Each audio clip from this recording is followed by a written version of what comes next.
Granddad never mentioned that there were men as dark as this. Wow, look at that nose. He's just like a pig. He's a monster! Hi! In today's episode, I'm joined by Dennis Hong, who runs a blog called Dennis Hong's Attic. First off, thank you for joining me today. You're welcome. Thank you for having me. So I reached out to you because you wrote an article a while back called "I Date Outside My Race Because My Race Won't Date Me." Can you tell the audience exactly what that article was about? Well, I think the article is fairly self-explanatory. So what I found was that, or the impetus for the article, it actually was originally a blog post, which was then turned into an article for the Friskies. So I guess it's a little bit of both. But the impetus was that a few years ago, I realized that, or my friends started kind of giving me a hard time and teasing me a little bit about the fact that I had a string of girlfriends who were none of whom were Asian. And so I kind of started thinking about that. And I realized that subconsciously for a few years, I had kind of really stopped, becoming interested in Asian women, or maybe that's a little too harsh of a term. I kind of had stopped pursuing them. I had been doing a lot of online dating. And what I realized was that, in my opinion, there were a disproportionate number of Asian women on online dating sites like Match.com or eHarmony, where you can specify the exact ethnicities that you're willing to date. And there were an inordinate amount of Asian women who specifically excluded Asian men from their dating profiles. So that's not to say that, they just left everything blank. They actually would say, you could fill out the ethnicities that you want to date. And it would have like everyone except for Asian men. And so I actually hired I just asked a friend of mine who's a developer to write up some code. And what he did was he went through Match.com and he pulled the profiles from ended up being about 600 Asian women from my area, which is Southern California. And I asked him to write up some code that would look for Asian women who included Asian as an ethnicity that they would date, and then specifically excluded. And what he found was that about a third of the Asian women in my demographic, age and location-wise, which is Southern California, specifically exclude Asian men from their dating profiles. And so that's just a stat. And it's hard to say, is that significant? Like, what does that mean? But I did find it kind of intriguing that basically a third of the Asian women on Match.com in my demographic, according to our sample, openly refuse to date Asian men. It's not that they just they don't respond to messages. They openly refuse to date them. Okay. So that's the basic impetus behind the article and what it's about. Okay. Do you feel as though what you found in your research translates to real life? In other words, you have examples of Asian women just rejecting you or going after white men on the West Coast? So I think real life is a little bit harder because I'd like to think that most people are a little bit more tactful with their rejections. So if I were to be rejected by an Asian woman, it might be because she's just not attracted to me, or there's some other reason. So the problem is that when you're talking about real life interactions, unless you can just harness like massive amounts of data, and to get those stats, there's really no way to tell why any specific woman is rejecting you. So I'm hesitant to make any sort of conclusion with that. Online it's clear because if a woman specifically excludes Asian men, then she's making it very clear. I mean, she's public about that. But in real life, I've never gotten. Well, I mean, I've had a few Asian women friends and acquaintances say like, oh, I prefer to date white guys, or I prefer to date whatever. But I guess they do tend to be a little bit more subtle about it. So. Yeah.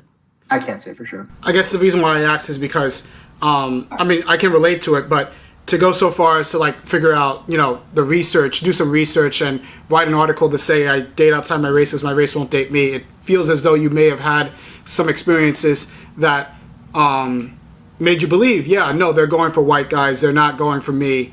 And I'm just wondering if there are any concrete examples of that, that's all.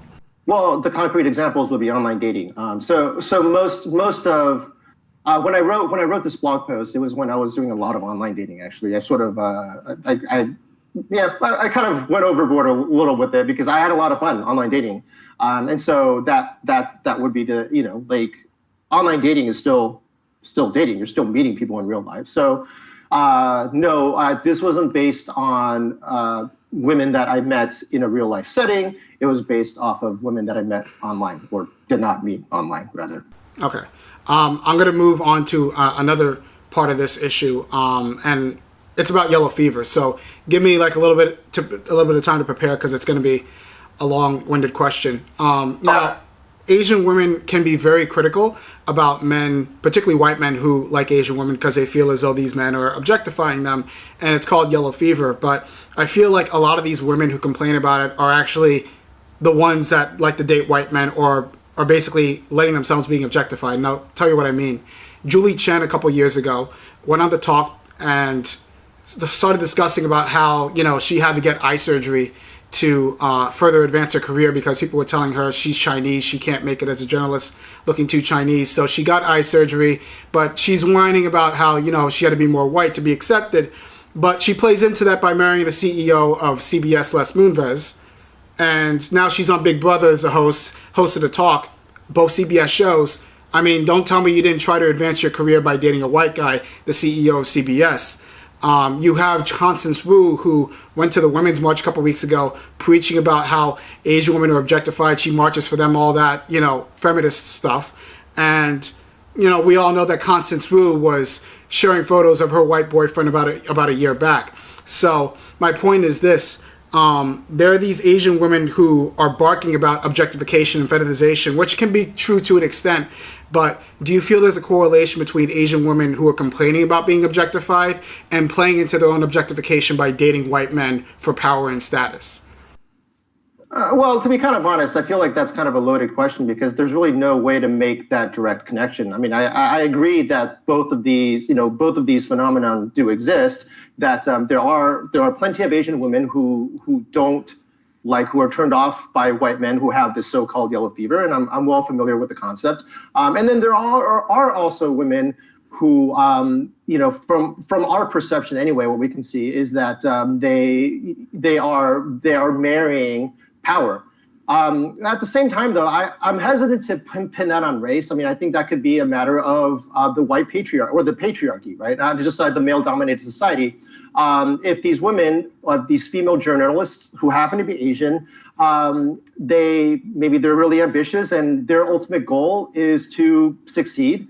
And they realize that marrying somebody who's a CEO or a producer is going to help, then that might motivate them. So in that case, it might be the fact that, there are a lot of white male CEOs and there aren't as many Asian male CEOs. So I'm hesitant to draw that connection and say that it's based purely on race, that these women are consciously making an effort to marry white men when it might be more likely that they're just marrying somebody who is powerful, who happens to be white.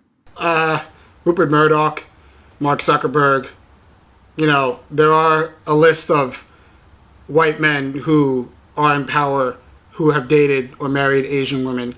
I think there's something to be said, particularly when you have somebody like Julie Chen talking specifically about how she has to be more white to be accepted, and then goes ahead and dates that white guy.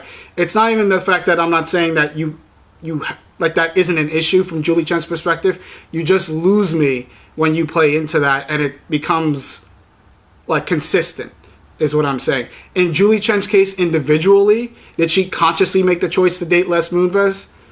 I can't say. But when that becomes a pattern and when it becomes specifically like, oh, well, you did, now all of a sudden you're a big brother and you're on the talk and you weren't necessarily in that position before Les Moonves, I think it raises that question, particularly because Asian women brought it up, particularly because Asian women are quick to say that anybody that likes Asian women for being Asian is just a racist and a sexist. So I get how, you're saying it's individually, maybe, in some cases you can't make the connection, but I think there is a trend going on. I don't know if you agree with that, but I think we have to be careful when we say that there's a trend, because by the way, I used to be a microbiologist, so my training is in scientific research.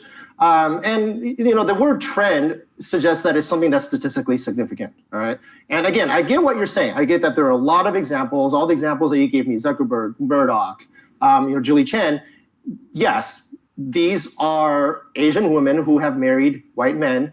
But again, it could just as well be said that these are women who married powerful men, right? And so to me, the underlying issue could still be that there aren't a lot of Asian men in powerful CEO positions in American society. So that discrepancy might not necessarily arise from these women consciously wanting to marry white men. It might be that these women are marrying powerful men.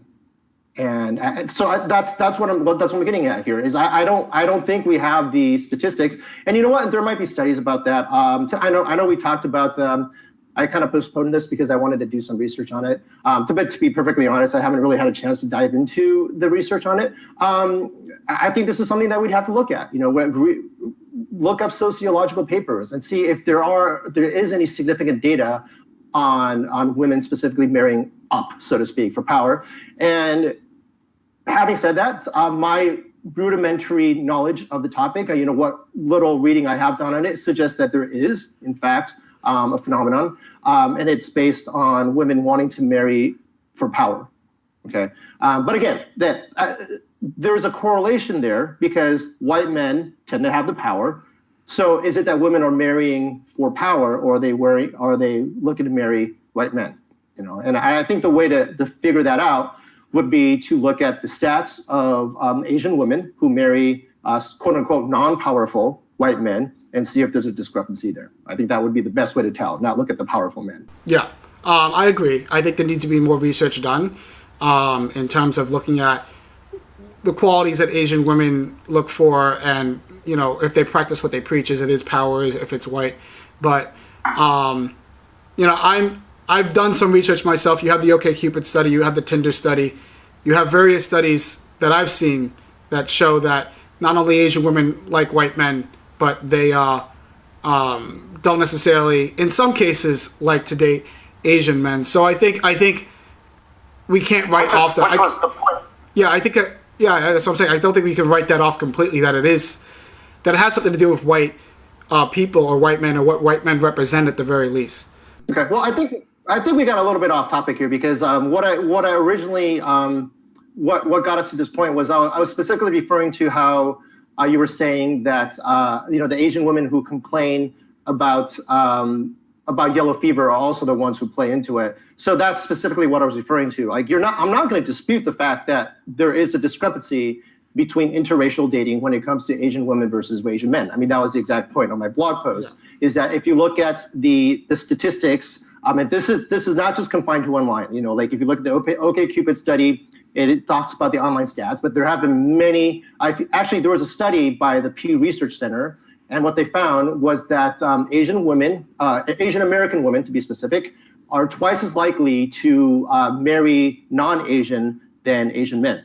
So there is a big discrepancy between the interracial dating statistics for Asian American men and Asian American women. I won't dispute that.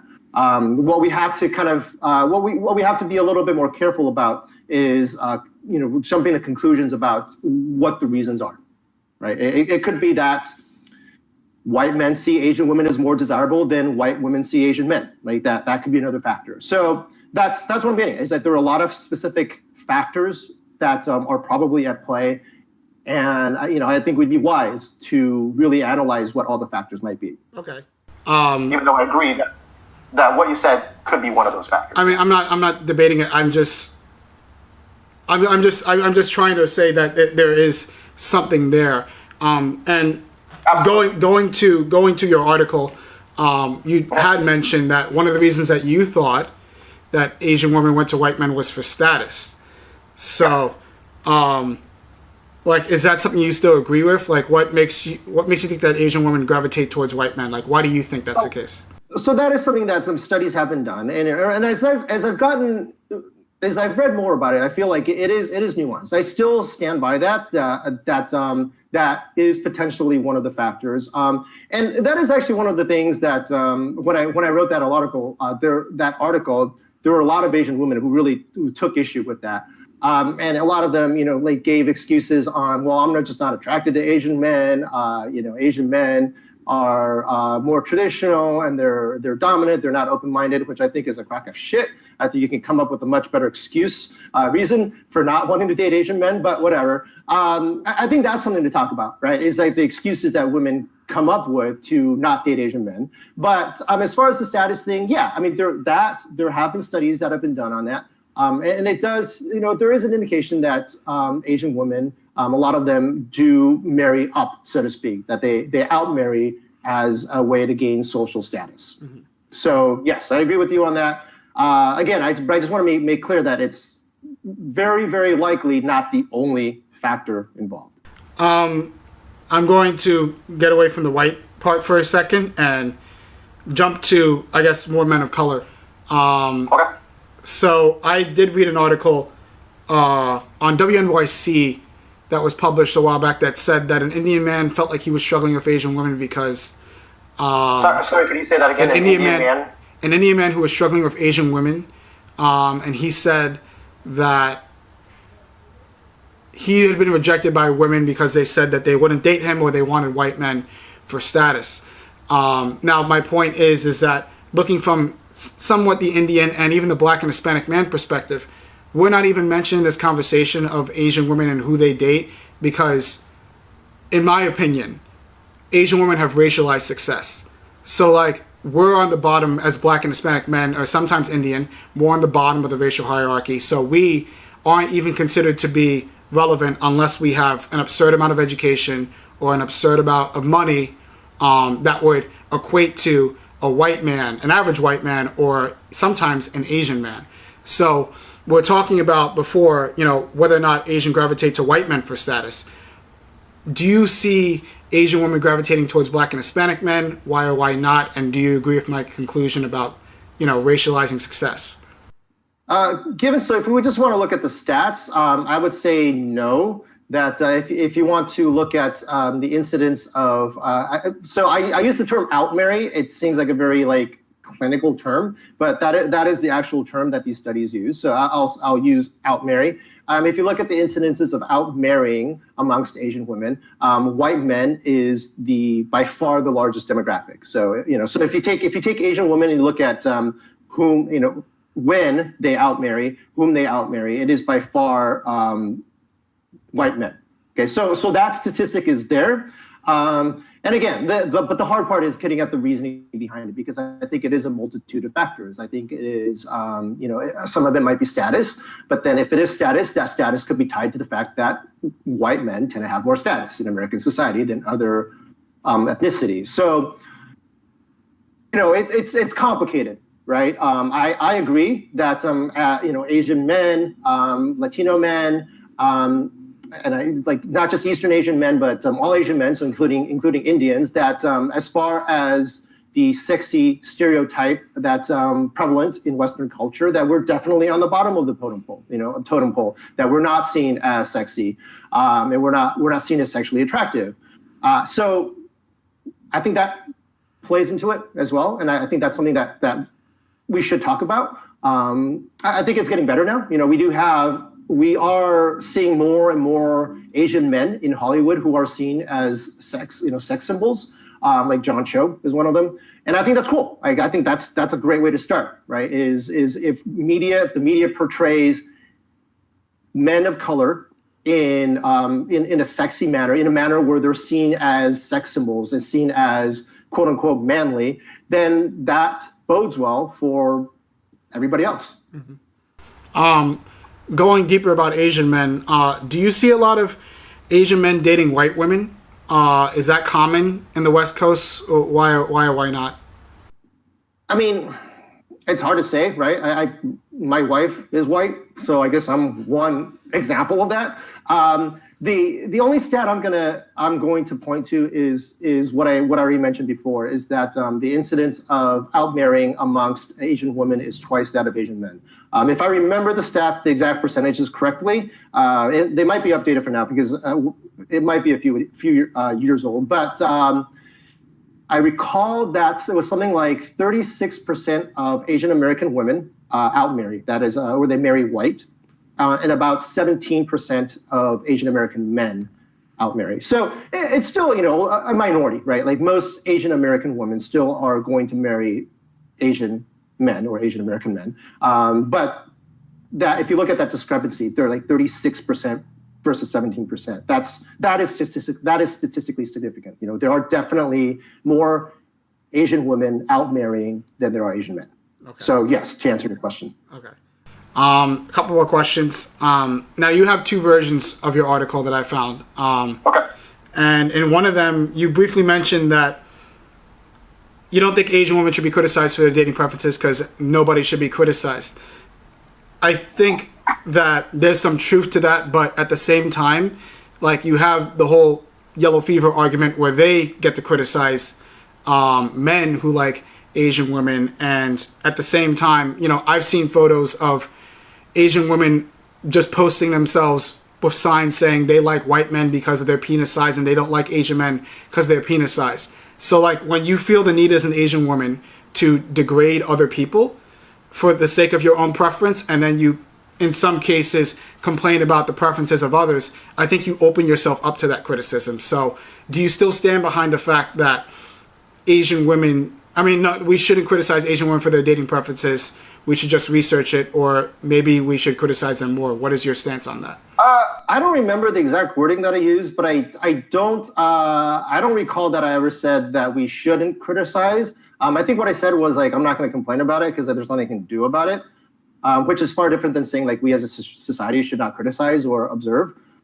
So just to clarify, my stance was never that we shouldn't criticize. Well, I think criticize is kind of a harsh term. I think we should look at the data, look at the results, and figure out what's going on. And yes, we absolutely should call somebody out for being an asshole if they're just being an asshole. But ultimately, what I've also realized, and I think especially over the past year in the political climate that we have, I guess I'm kind of expanding a little bit on just getting out from just talking about race, is that every side has its assholes. I like to kind of quote Spaceballs, like we're surrounded by assholes, all right? Is that no matter what demographic you look at, you can take any slice of any group of people in the world, and within that slice, within that demographic, there's going to be people that are rational, they're compassionate, nice people, they mean well, and then there's going to be people that are complete assholes. And the reality is that there's always going to be a small, tiny sliver of assholes in any demographic. And with the way social media and internet, with the way social media works and the internet works today, it's easy for us to fixate on this tiny percentage of assholes because they're usually the ones that get the most attention. They're often the most outspoken. So what you were saying about these Asian women that show up signs saying like, oh, I like white men because they have large penises. Yeah, you know what? That's pardon my French. That's fucking messed up. All right, but do they represent the predominant beliefs of women, of Asian women? I think that's harder to say. I think there is that stereotype that Asian men, and believe me, I've heard it before, right? The Asian men have small penises. I get that, So I guess my point is, I believe it's more important to focus on the subconscious beliefs, the beliefs that women might be harboring inside that they may not want to verbalize, and ignore the assholes out there, because there's always going to be outspoken assholes, and they're a waste of time, right? I mean, there's no way that woman who's holding the sign, I doubt there's any way that we're going to convince her anyway. So let's focus on those subconscious prejudices that women might have, or that people might have in general, and see what we can do with that. That's my way of thinking. That makes sense. Okay. Do you think? I'll just go to my last question because I think the next one's redundant. Okay. What do you have to say to Asian men who may feel slighted by Asian women going to white men? Like, what advice do you have for them? I think it's important not to start walking around with a chip on your shoulder. If you read my blog post and the article, the voice that I intended was to be very tongue-in-cheek. I think some people took it as nothing but tongue-in-cheek, which I was, as a writer, that I was most disappointed by. That is that some people thought I was being completely serious about that. Because I made a lot of self-deprecating jokes. I made just a lot of like sarcastic comments in it, and it didn't come across as well. So I think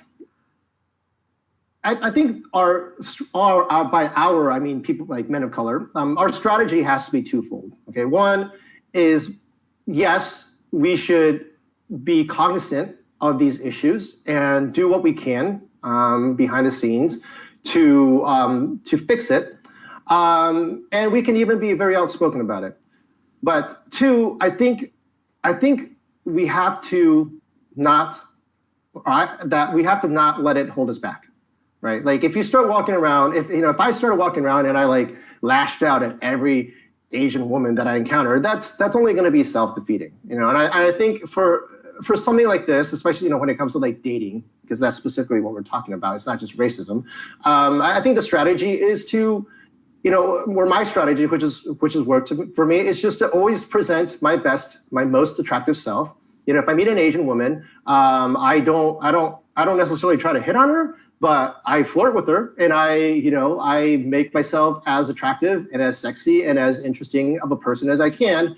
And I feel like that's really the only way that I can maybe even get an Asian woman to consider wanting to date an Asian man. It's to say, hey, you know what? This guy's pretty cool. He's not walking around. He's not all angry about race. Like, he's a funny guy, and he's attractive, and he's interesting. So yeah, you know what? Maybe the next Asian guy I run into, I'll give him a chance. So that's my conclusion, is to not be angry about it, because then we just get into a self-defeating cycle. So those are all my questions. I don't know if you had anything else to add, but no, that's about it. I mean, I think I feel like I like where we ended, and I think it's important again that to be cognizant and to do what we can. And again, I'm not trying to silence the men of color out there who experience these issues. I just think that when it comes to an individual basis, it is very important that that we still present ourselves as the most attractive we can. And being angry and bitter is not attractive, and it doesn't help our cause.